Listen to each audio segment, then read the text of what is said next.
नमस्कार भैया बहनों। आज हम अपनी पुस्तक अभिव्यक्ति और माध्यम के पहले अध्याय जनसंचार माध्यम के महत्वपूर्ण प्रश्नोत्तर करेंगे। ये प्रश्नोत्तर एग्जाम की दृष्टि से काफ़ी महत्वपूर्ण होते हैं। तो चलिए देखते हैं पहला प्रश्न क्या है। संचार क्या है। संचार के बारे में मैंने आपको पहली क्लास में बताया था कि संचार क्या होता है, इसका अर्थ क्या होता है।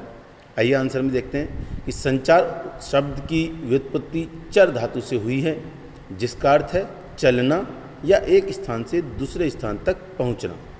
संचार सिर्फ दो व्यक्तियों तक सीमित परिघटना नहीं है, यह हजारों लाखों लोगों के बीच होने वाले जनसंचार तक विस्तृत है। अतः सूचनाओं, विचारों और भावनाओं को लिखित, मौखिक या दृश्य श्रव्य माध्यमों के जरिए सफलतापूर्वक एक स्थान से दूसरे स्थान तक पहुंचाना ही संचार है, और इस प्रक्रिया को अंजाम देने में मदद करने वाले तरीके संचार माध्यम कहलाते हैं। तो कुल मिला के संचार शब्द का अर्थ है एक स्थान से दूसरे स्थान तक पहुंचना, और ये संचार केवल दो लोगों के बीच में सीमित नहीं होता। हजारों लाखों लोग जो पूरी सृष्टि में जो संवाद करते हैं आपस में, वो सब संचार के अंतर्गत आता है। और हम अपने विचारों को और भावनाओं को, सूचनाओं को लिखकर, बोलकर या फिर मौखिक, दृश्य, श्रव्य माध्यम से पहुंचाते हैं। तो ये जो माध्यम होते हैं हमारे, ये संचार माध्यम कहलाते हैं, और जो विचार हम पहुंचाते हैं वो संचार कहलाता है। ठीक है, चलिए दूसरे प्रश्न को देखते हैं। संचार के विभिन्न प्रकार बताइए। ये भी मैंने आपको पढ़ाया था। संचार के विभिन्न प्रकार में हम देखते हैं कि संचार एक जटिल प्रक्रिया है, उसके कई रूप या प्रकार हैं जो निम्नलिखित हैं। पहला, मौखिक संचार। एक दूसरे के सामने वाले इशारे या क्रिया को मौखिक संचार कहते हैं। यानी हम जब आमने सामने बैठे के साथ बातें करते हैं तो हमारे बॉडी लैंग्वेज जो होती है, हमारी शारीरिक क्रिया जो होती है, वो हमारे हाव भाव और हमारी वाणी, ये सब मिलकर के जो भी विचार अभिव्यक्त करते हैं वो सब संचार के अंतर्गत आता है। इसमें हाथ की गति, आंखों व चेहरे के भाव, स्वर के उतार चढ़ाव आदि क्रियाएँ होती हैं। दूसरा है अंतर्वैयक्तिक संचार। जब दो व्यक्ति आपस में हों और आमने सामने संचार करते हैं तो इसे अंतर्वैयक्तिक संचार कहते हैं। इस संचार की मदद से आपसी संबंध विकसित करते हैं और रोज़मर्रा की ज़रूरतें पूरी करते हैं। संचार का यह रूप पारिवारिक और सामाजिक रिश्तों की बुनियाद है। ये भी हमने आपको बताया था कि अंतर्वैयक्तिक संचार बहुत इंपॉर्टेंट है। फिर है समूह संचार। इसमें एक समूह आपस में विचार विमर्श या चर्चा करता है। कक्षा समूह इसका अच्छा उदाहरण है। इस रूप का प्रयोग समाज और देश के सामने उपस्थित समस्याओं को बातचीत और बहस के जरिए हल करने के लिए होता है।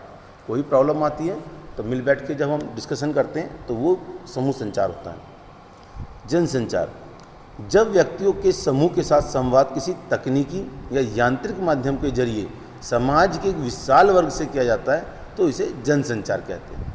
यानी हम जब अपने पारिवारिक सदस्य के साथ बैठ के या समाज के 10-20 लोगों के साथ बैठ के संचार करते हैं तो वो समूह संचार होता है। लेकिन जब हम समाज के एक विशाल वर्ग के साथ किसी यांत्रिक माध्यम के द्वारा संचार करते हैं तो वो जनसंचार कहलाता है। इसमें एक संदेश को यांत्रिक माध्यम के जरिए बहुगुणित किया जाता है, यानी कई गुना किया जाता है, यानी दूर तक बैठे लोगों तक पहुंचाया जा सकता है ताकि उसे अधिक से अधिक लोग तक पहुंचाया जा सके। रेडियो, अखबार, टीवी, सिनेमा, इंटरनेट आदि के माध्यम है। तो इन सब माध्यमों से जो भी हम संचार करते हैं समाज के साथ, वो जनसंचार कहलाता है।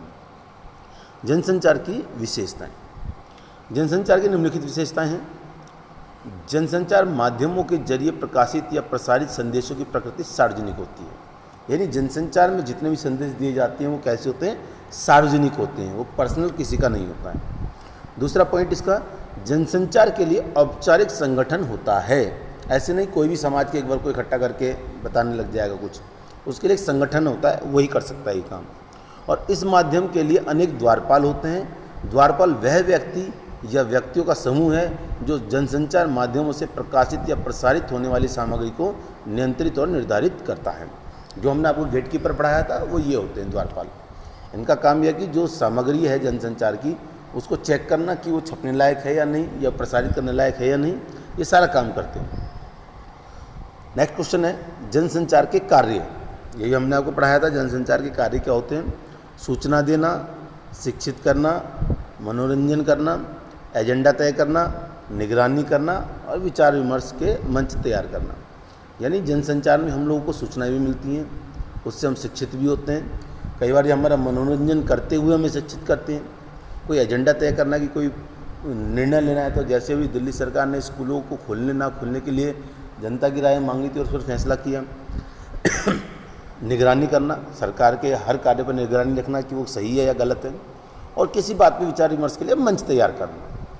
तो ये जनसंचार के प्रमुख कार्य होते हैं। प्रश्न नंबर 5 है, पत्रकारिता किसे कहते हैं? तो प्रिंट, रेडियो, टेलीविज़न या इंटरनेट के जरिए खबरों के आदान प्रदान को ही पत्रकारिता कहा जाता है। इसके 3 पहलू होते हैं, समाचार संकलन, संपादन व प्रकाशन।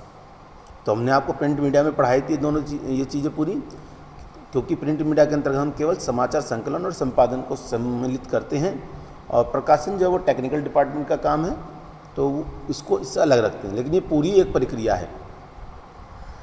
प्रश्न नंबर 6, रेडियो के विषय में बताइए। हमने आपको इसके बारे में विस्तार से पढ़ा है, लेकिन आपको इसमें उत्तर में विस्तार से नहीं लिखना है, केवल शॉर्ट में लिखना आंसर कि रेडियो एक ध्वनि माध्यम है। इसकी तात्कालिकता, घनिष्ठता और प्रभाव के कारण इसमें अद्भुत शक्ति है। ध्वनि तरंगों के कारण यह देश के कोने कोने तक पहुंचता है। Akashvani, FM channel, BBC, voice of America, Moscow radio आदि अनेक रेडियो के केंद्र हैं।